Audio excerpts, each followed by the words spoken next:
Hi everyone, welcome back to Country Cow Designs. I'm Jo, and in this video tutorial I'm going to show you how to make the Densa Dopp Kit. So this pattern comes in two sizes. You can probably guess that this is the large size and it's pretty massive. You can easily fit like a bottle of shaving cream or something like that in it. And then the small size is a lot smaller. So this is a lot more dainty, it's quite cute. So both sizes are included in the pattern, and you just need to pay attention to the cutting chart and the measurements as you go through the pattern, which will tell you if you need to do something differently for the large or the small. Now on the inside of these Dopp kits, there's no raw edges. All the seams are completely hidden, which is rare for Dopp kits. Normally you will end up with seams on show on the inside. So you'll notice at one point in this video, it can feel a little bit faffy because the way that you're sewing the seams. But what it means is you're not going to have to bind your seams and you're not going to have any raw seams on show at the end. So it will save you time overall and it's going to give a neater finish. So the features of this Dopp kit are just simply that there's a grab handle and there's also a zip tab on the back for easy closing. Other than that, it's pretty straightforward. It's a pretty simple Dopp kit. If you have any questions, you can leave them in the comments, or you can always email me at countrycowdesigns@gmail.com. or you can contact us through the website, which is countrycowdesigns.com. So I hope you enjoy this tutorial and we'll get started. So if you haven't already, you need to begin by printing out your pattern pieces and the cutting chart. So the pattern tells you which pages you need to print, and you need to decide whether you're going to start with the small or the large. And you should have a pattern piece for the exterior, for the small and for the large, and you just want to make sure that you check the test square before you go any further. So just make sure that that's exact. If it's not coming out correct, make sure that you're printing using a computer, using Adobe software, and you've got it selected at actual size or 100%, so that it's not scaling it. All of the shaded pattern pieces are rectangles and can just be cut from these measurements if you prefer not to print the extra pages. Alternatively, you can print the pattern pieces and use those to cut each of these pieces. Next to the pattern piece name, it tells you whether you need 2 or 1, so how many you need of each piece. And then down here, we've also got the zip to prepare. Now, if you're really happy at putting zip pulls onto zip tape, you can cut your zip slightly shorter as indicated at the bottom of this cutting chart. Okay, so what we mean by that is if you're really confident getting a zip pull onto zip tape, then you can do this after the pouch is constructed. But we recommend in the instructions doing this at the beginning, because that way you can just make sure that it's on, and if you struggle with it, you don't need to worry about doing it later. So once you've fed that on, so you need to first of all put the teeth into each side just a little bit. And you want to make sure that it's gone on evenly. Then you can place this on a flat surface, push down on the zip tape and just pull that on. So if this is your first time using zip tape, or you're not comfortable using zip tape, just do that now, and then you don't need to worry about doing it later, because it is more difficult to do once the pouch is assembled. So the pattern instructions give you all the instructions you need to do it early on, which will just make it as simple as possible if this is your first time. Now you need to decide on your fabrics. We recommend waterproof canvas for the lining. Waterproof canvas is fantastic for a Dopp kit because obviously it's waterproof. It's also very hard wearing and it's quite structured. So this is the recommended 600 grams per square meters or 18 ounces waterproof canvas. This is just really, really durable for the lining, and it means it gives the bag a nice bit of structure. If you don't have waterproof canvas, that is fine. You can use standard quilting cotton, but we do recommend that you would interface it with a medium weight woven interfacing and use some fleece or Decaville light for some extra stability to the bag. Now, if you've never used those products before, just go to the very end of the pattern. There's a list of brand names and suppliers for interfacing and things like that. For the exterior of the bag, we're just using cotton, so that's just a plain quilting cotton, and this thin waxed canvas. We've also got the Peltex for the base stabilizer, so you could use Peltex, Decaville Heavy, pretty much any kind of crafty substance that's like nice and cardboardy, you know, that's just going to give it a nice little firmness to the base. Okay, so once you've got all of your pieces cut out, we can get on with making the Dopp kit. So one thing we will say about fabrics, make sure that you use fabrics that your machine can handle. Most domestic machines can handle standard cotton for the exterior and waterproof canvas for the lining. If you're wanting to use vinyl or leather or faux leather, just make sure that your machine can handle it. It does depend on the thickness of the individual fabric and how your machine handles those fabrics. Also make sure that you're using suitable needles. Okay, so the first thing we're going to do is work with our zip. So you need to have your zip pull on.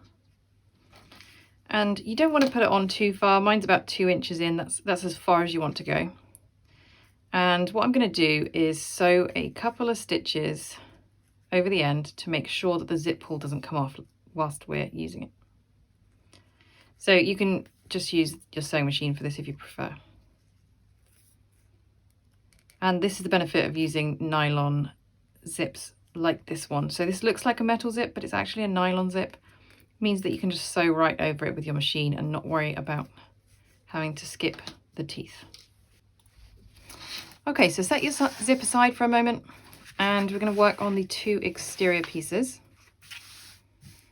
So what you want to do is turn them around so that they're creating a rectangle together like this. That's how we're going to sew them together. So I'm just going to flip this one over, and what I want to do is mark the seam allowance.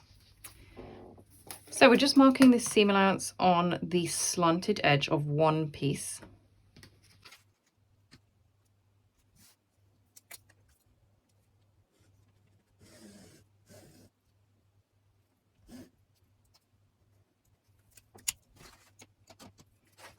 So the seam allowance throughout this pattern is 1/4 inch. Now what we want to do is we want to put these edges right sides together. But the reason we've marked this seam allowance is because with this slant, we need to make sure that these seam allowance marks line up with the straight edges. So you're not matching up these corners here. Instead, it's going to look like it's offset just a little bit because you want these seam allowance marks to be meeting this edge here. So just clip that together. And now we're going to sew this with the 1/4 inch seam allowance on the line that we marked.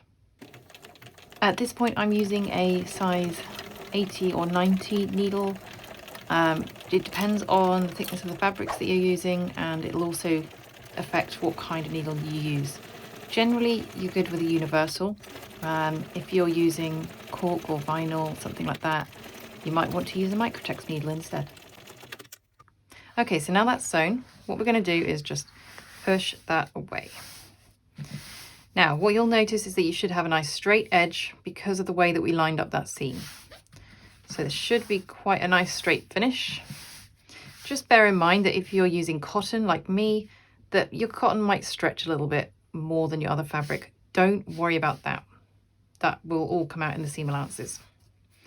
So what we're going to do now, we're going to top stitch through here. So the seams are behind where we're top stitching. You can choose which side you want to top stitch. It doesn't matter, whichever you prefer. So for this tutorial and for all of my bags, I use a Bernina 930 record. It's an older machine, but it is a domestic machine, and I find it's brilliant for bag making. Once you've got that top stitch, you just need to compare the width of your exterior to the width of your lining. So we've allowed a little room for error. So you can see that my lining is just a little bit bigger. Now, we've left that just in case when you're sewing this together, use an incorrect seam allowance, or if you don't match the seam up the way we showed, it can sometimes end up wider. So what you're going to do is just trim your lining so that it matches the exterior.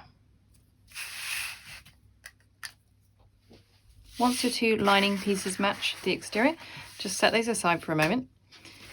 And now we're going to turn over this exterior panel and mark the centers. So we're just marking on these long edges.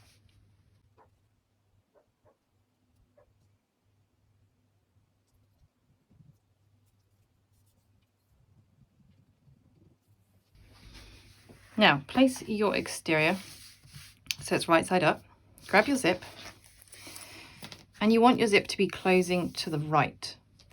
And you're going to match up this right side to the edge of your fabric. Place it right sides together and clip together. So your zip pull should be hanging off the edge like this. This is why we've left that extra sort of 3 inches there. And that's going to make it a lot easier to top stitch later as well. So what you're going to do now is just baste through this top edge with 1/8 of an inch seam allowance. So basting is just a temporary stitch to hold it in place. It can be your longest stitch length, and you don't necessarily need to backstitch or anything like that. It's just to hold it in place. So now you're going to grab one of your lining pieces and you're going to place this right sides together. So the right sides together with the exterior, and the zip is sandwiched in between. And just clip those together.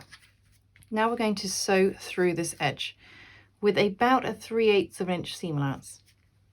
If you're using a domestic sewing machine, a lot of sewing machines have the option to move the needle, in which case you can leave your standard presser foot on and move the needle to the far left.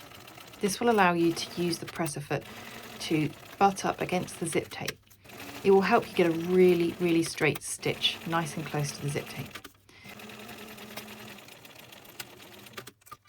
Now I say about 3/8 of an inch seam allowance because it does depend, you know, on how your presser foot is sized and things like that, and what your preference is.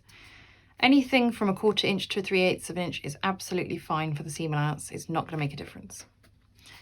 So now that's sewn, what I'm going to do is push this up away from the zip. Now, because I'm using waterproof canvas, I'm not going to press this with my iron. If you're using all cotton, you could use an iron instead. And then similarly, we're going to sort of push the exterior away from the zip. What we want to do is make sure that we've got a nice uniform gap here all the way along the zip. And I'm going to put a couple of clips down the sides to hold the lining and exterior together.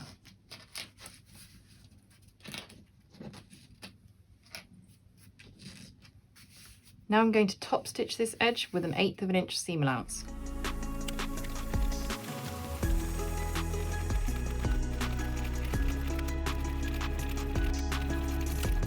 If you're new to sewing bags, I recommend using a matching thread that matches your exterior fabrics, because that way, if you make any errors, it won't be noticeable. Okay, so grab the bottom of your exterior and you're just going to bring that up to the top edge of the zip. I'm going to clip that in place. Now, as you do this, just make sure that your edge lines up nice and neat here.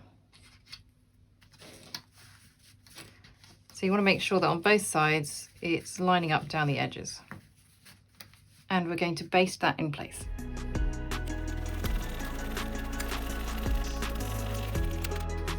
Now that's basted, flip that over, grab your remaining lining piece and place that so it's right sides together with the first lining piece.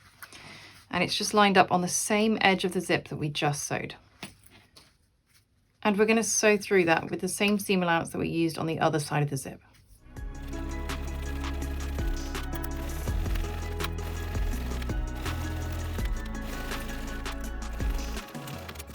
So same as before, you're going to push that lining up away from the zip and give it a good press. And then flip this over. And what we need to do is undo the zip.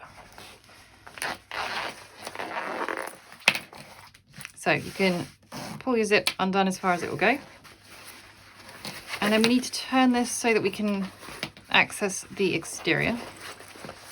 This is the side that we want to top stitch. So we need to press it away from the zip, same as you did on the other side, but it's going to be a little bit trickier here.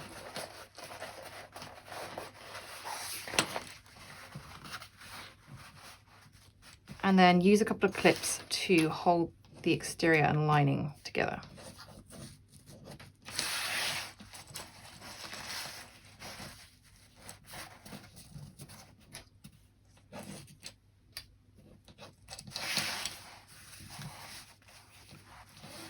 And then we're just going to top stitch this edge here. Now you're top stitching through both the exterior and the lining when you're top stitching.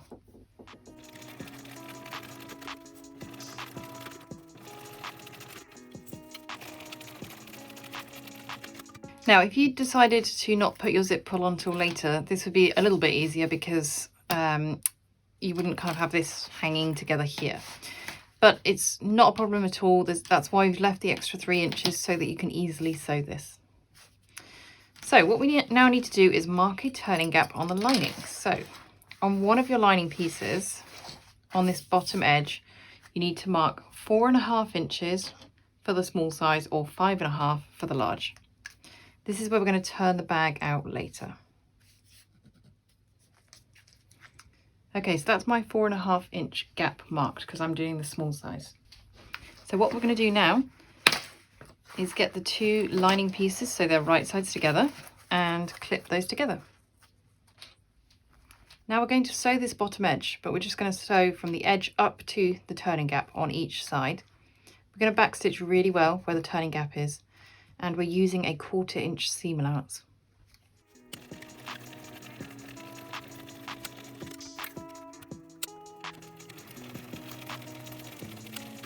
So the only reason I just lift my presser foot and move over is because that saves me from cutting extra threads. So you don't have to do it that way.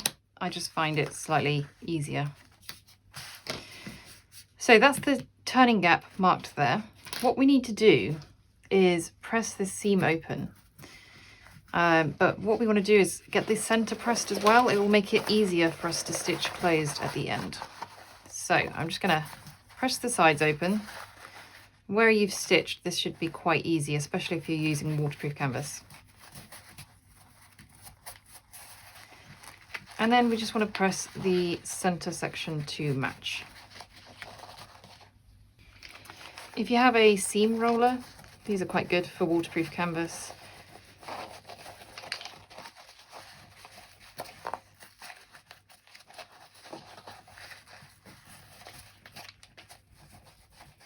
Okay, so that is that done. You can set that aside now and we'll move on to the next step.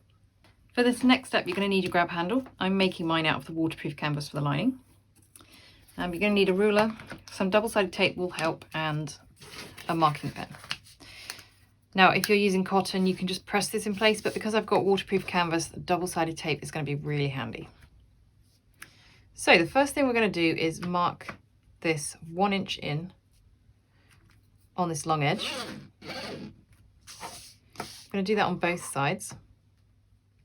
And then I'm going to mark the center too.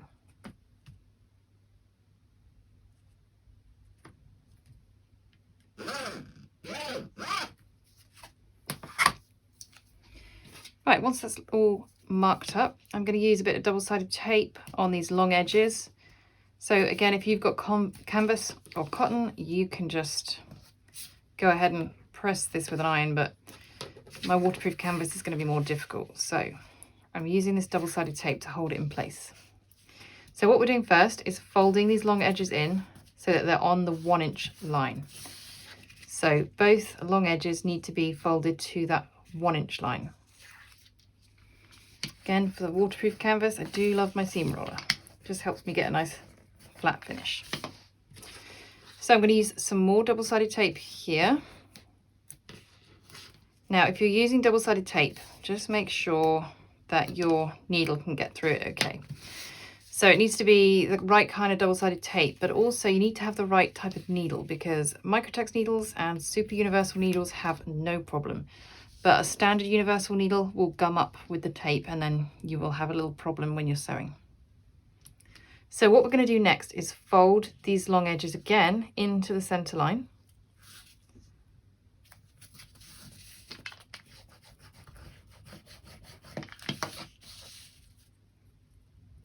And you want them to be right up against each other. Don't want a gap. Now we're going to top stitch both of these long edges, but also we're going to top stitch 1/8 of an inch from each side of this center line.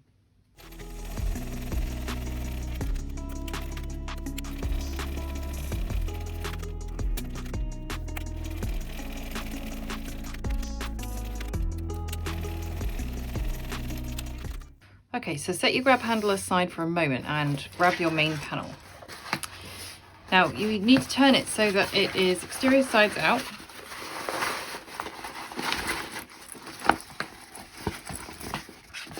and the lining should just sit inside it. Okay, so if you haven't put your zip pull on already, you want to do that now. This is the point at which you would put it on. And when you do that, you need to make sure that your panels line up here. So you've got a nice straight edge here. So pull your zip so that it's almost closed. And then what you should be able to do on the end is just push those teeth together. And what they should do is just interlock.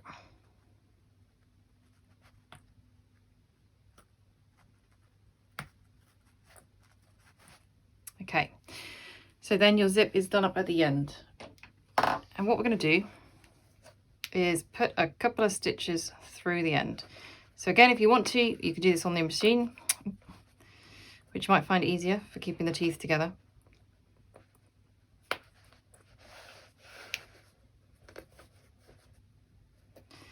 But I'm just doing this by hand so that you can see it. Okay, so now we're going to undo this about halfway. And what we want to do is separate the lining and exterior. So you just want to pull the lining out from inside and the exterior will turn wrong side out at the same time.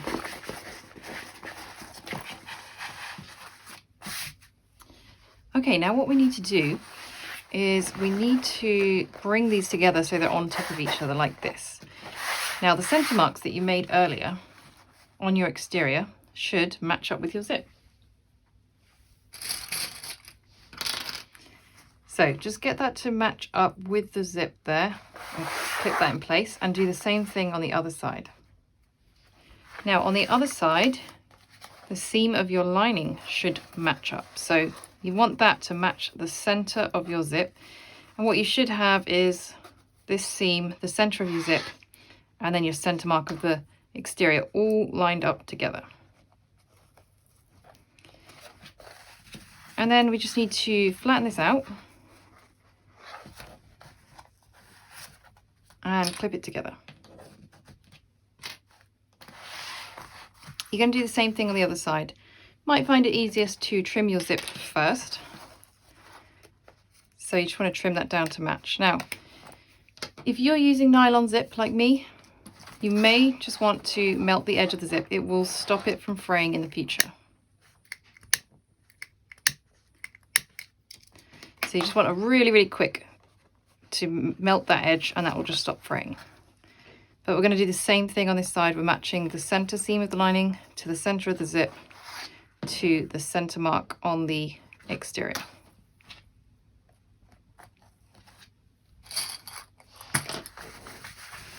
So push that all flat, make sure it's all lying nice and flat and clip together the whole lot. Okay, so now we need to mark a box on each corner. Now the box is not equal. One side is longer and the longer side is going to be running parallel to your center seam. So for the smaller size, I'm marking a box that's 1 3/4 inches by 1.5.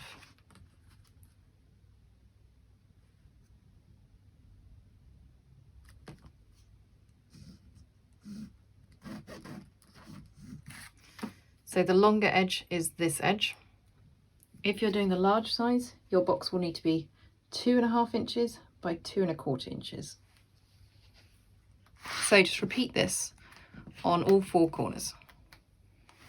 Okay, so once all of your boxes are marked out, you're just going to cut them, but you're going to cut through both the lining and the exterior.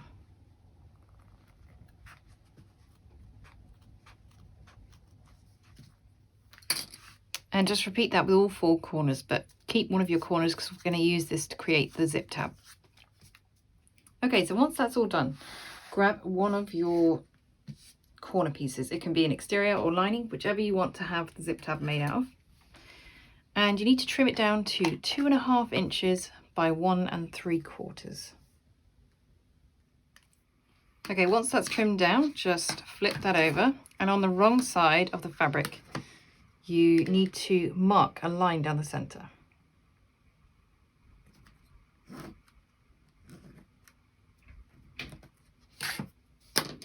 Okay, I'm just going to fold these long edges into the center and give them a little press. You can press this with an iron if you prefer. Once you've got that folded, we're just going to top stitch both of these long edges with 1/8 of an inch seam allowance.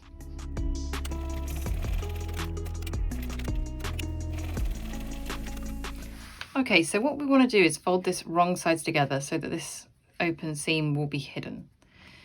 And we're going to attach it on the end where the zip is when it's open. So you just need to figure out where that's going to be. So mine, when it's open, is going to be at this end. So I'll just make room on the end here. And what we're going to do is we're going to put it right in there. So that's between the zip and the exterior. And you want to make sure it's centered on that zip. Okay, so now that's clipped in place, we're going to sew this edge here with a 1/4 inch seam allowance. Then we're going to sew it with 1/8 of an inch as well, just to reinforce the seam, because that will have the most strain because it's got the zip going into it. You can do the exact same thing on this short end as well. Depending on the fabrics you're using, you may need to change your needle at this point. You may want to go up to a size 90, a 100, or even a 110. It really depends on the thickness of the fabrics that you're using, but just make sure that you're using a suitable needle to get through all of the layers. And you may want to hand crank as you go over the zip, just to be sure if you are using some thick layers. Okay, so now that's sewn, we need to mark some more centers. So what we're going to do is just mark the centers on these folds. So you can just grab each fold and mark it like that.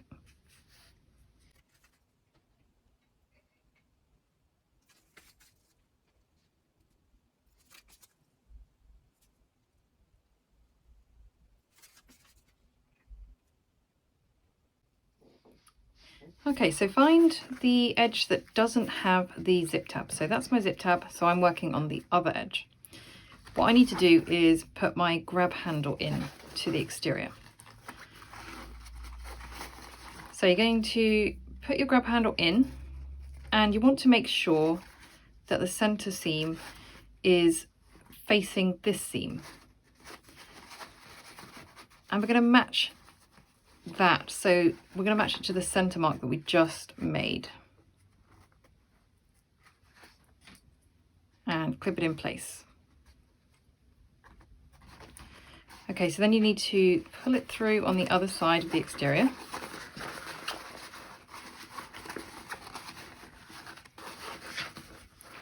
And again, just match your center seam here to the center mark that we made and clip together. Now just double check that your seam is facing towards the top here. That means that it will be hidden from view once the box is assembled. Now we're just going to baste this into place.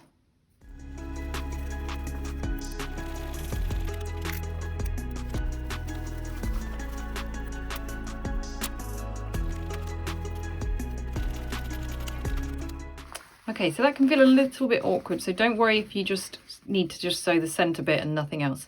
You're just trying to hold that in place temporarily. Okay, so what we need to do now is box these corners. Now this is going to feel a little bit faffy, but this is how we ensure that there's no seams on show inside the bag. And we just really don't want seams on show because it's kind of ugly and it doesn't wear as well. So what we need to do first of all is just kind of get one of these box corners sorted. So just pick either the exterior or the lining. And if you kind of pinch the sides where this joint is, you can see that it lays flat. Okay, so if you just put like a clip or two on this, you know, once you've got it laying nice and flat,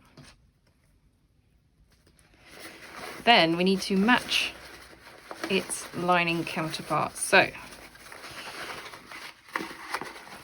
this is where your center mark might come in handy. You might prefer not to use it, it's up to you. But again, if you kind of pinch the sides until you get it so that it's sitting nice and flush, and then you can match those sides to the exterior sides. Okay, so you might need to just kind of manhandle it down here a little bit, get it to straighten out. I like to put another clip further down just to make sure that it behaves itself when it goes through the sewing machine. So you're going to clip both of these together. So don't be afraid to just kind of grab your bag where you need to and move it around a bit.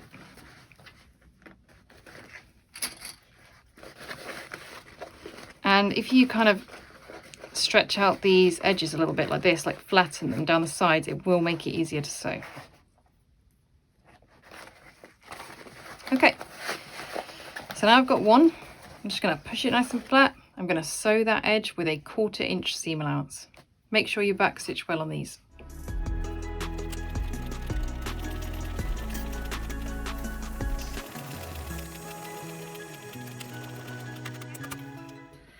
Okay, so that's our first corner sewn. And now we're going to move on to another one. So we're going to do the same thing with all 4 corners. It does get a little bit easier once you've done your first one, because it's just wrapping your head around how you need it to lie. So just sort of grab the bag around the corner that you're working on, pull it out where you need it. So again, we're going to lie the exterior flat first. So I'm going to grab my corners first of all, and you see your center mark should match up with the center seam there, but you also want to pay attention to those corners that they line up.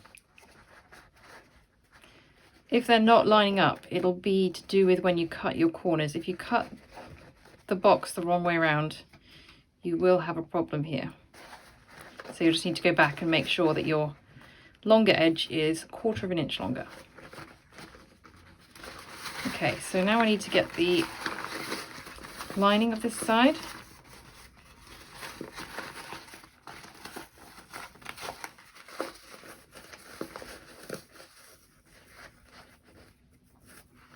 Get that to lie flat, and then I need to match it up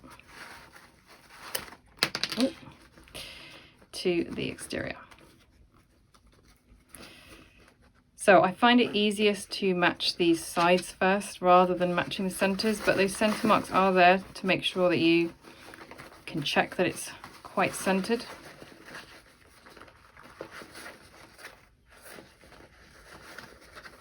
And you will find that the large size is slightly easier to work with because you've just got more bag to work with, so it's easier to force it into the position it needs to be. So this might feel a little bit faffy if you've done a Dopp kit before that doesn't have hidden seams, but it has raw exposed seams, but you're not going to have to bind it when you're done, so you're going to save time on that, and you're not going to have those kind of ugly seams on the inside. They're going to be really neat and tidy. So I'm going to sew that one with a 1/4 inch seam allowance, and then I'm going to do my remaining 2 corners.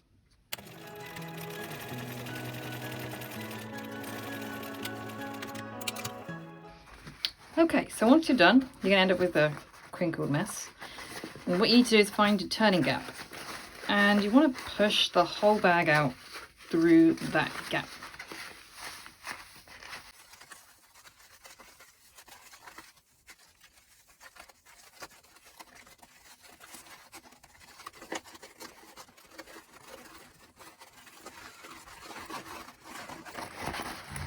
Okay, so spend a moment.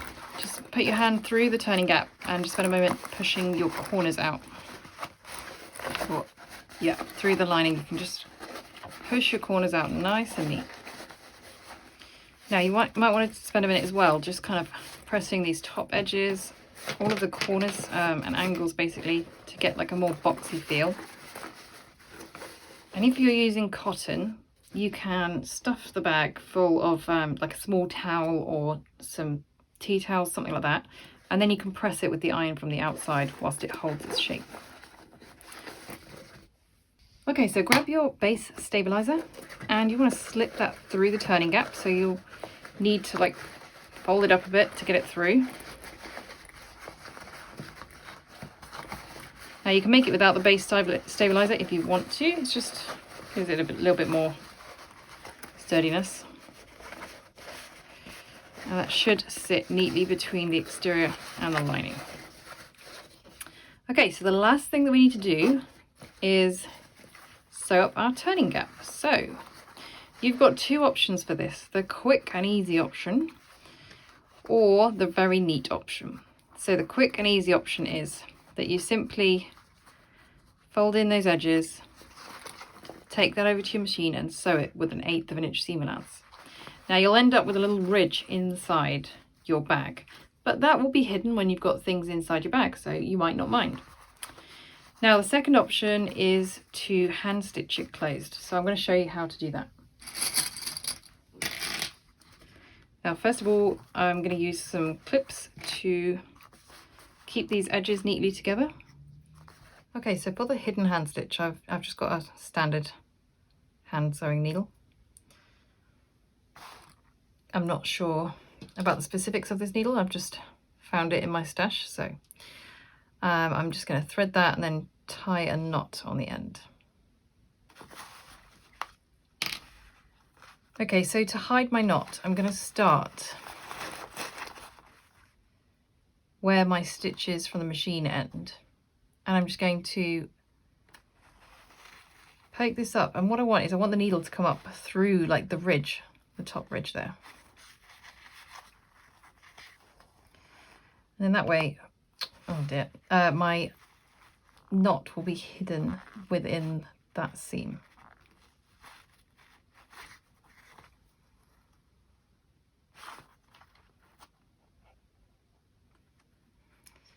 So I'll just tuck that in.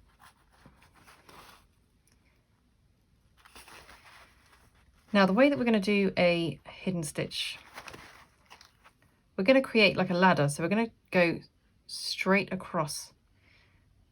But when we do it, we also want to go along. So what I'm going to do, I'm going to put my needle in directly across from where the thread is right now. And I'm going through the ridge. And I just want to pop up on that same ridge. And then I'm going to do the same thing. So I'm going to go in directly opposite it, into the ridge, just a tiny bit. This needle is a little bit too big for this really.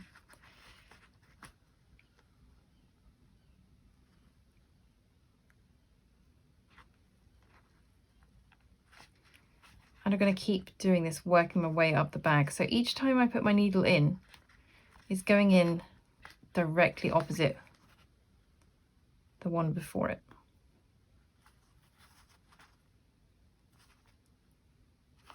So if your thread is coming up here, you want to go in right next to it. So on the ridge next to it, but you're going right across from it.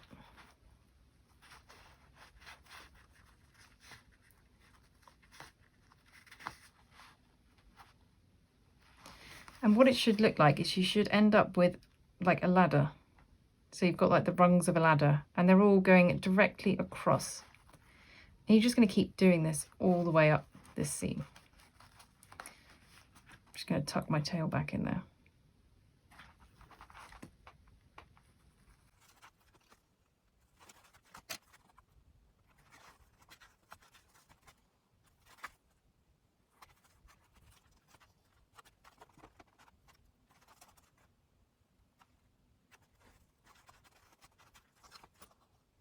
Once I reach the end, I just pop back in the other direction by one stitch, and then I repeat that same stitch again before tying it off. Now there are brilliant ways where you can tie it off and put the knot back in, but I do find that difficult to do with waterproof canvas because once you've put your needle through it, the hole will stay. So once I've tied a triple knot, I'm going to put it back through my needle. And then I'm going to put this in between some of my stitches and try to get it to come up the other side. Now this is where I don't want to come out through the side of the fabric, because if you come out through the side of wax canvas, you're going to leave a nice big hole is going to be visible.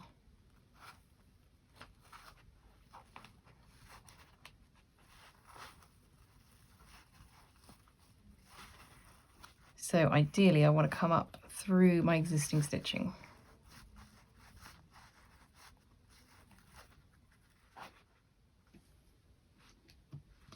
There you go, and then you just trim that off. And as you push the lining down, anything that's left of that tail should sit in there. If you've got any straggling threads, just trim them off.